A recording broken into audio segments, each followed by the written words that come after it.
Welcome to the Dirty Apron Baking Club. Pull up a stool, you're in good company.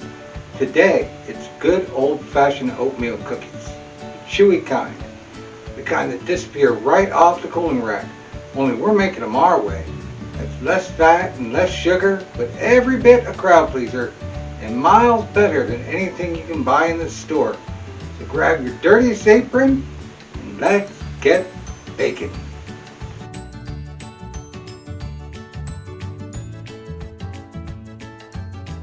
Let's preheat the oven.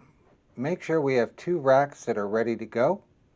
If you have convection or fan, set it to 325 degrees. On regular bake, you'll want to preheat to 350 degrees. Remember, on regular bake, to ensure even cooking, you'll want to exchange the trays about halfway through the bake. The other thing we want to do first thing is cut up the margarine. We'll use about 1½ sticks of unsalted margarine. There's no need for butter. We want that to warm up a little bit and get soft. So after adding the margarine to the mixing bowl, we want to add the sugars.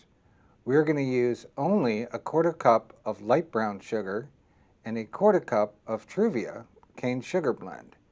Truvia is made from stevia, which is a plant-based sweetener with almost 0 calories.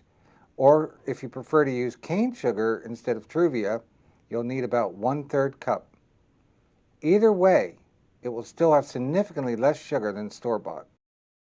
We want to cream the sugar and margarine together. We want to add 1 egg, ideally room temperature and lightly beaten. 1 teaspoon of vanilla, and then we'll mix that on the lowest speed, and not for too long. Really, we're just trying to fold it in there, but we do want it evenly mixed. So in a separate bowl, we want to mix 3/4 cup of all-purpose flour, 1/2 teaspoon of baking soda, 1/2 teaspoons of salt, and 1/2 teaspoons of cinnamon. Give that all a good mix, and then add that to the wet bowl and give that a good mix. Next, we'll measure out 3 cups of rolled oats, which weigh about 266 grams if you're into weighing your ingredients.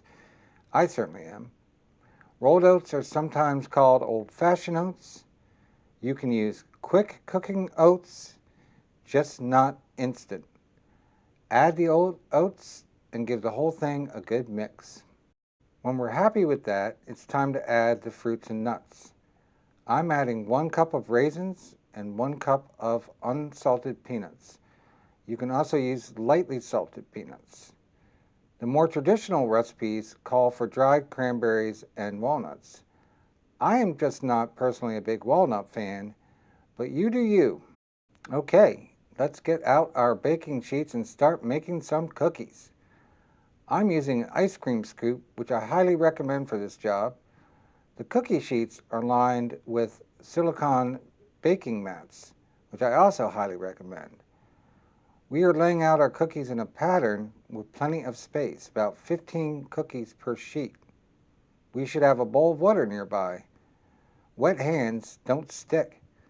When we are happy with the cookies, it's time to flatten them out a bit.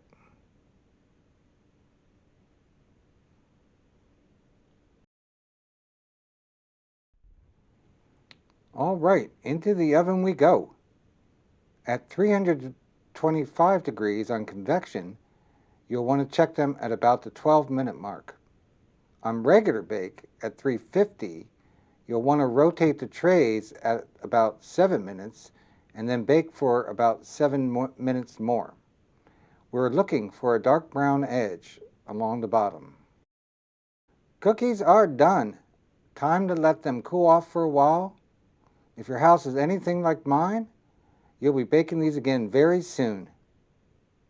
Happy baking from the Dirty Apron Baking Club.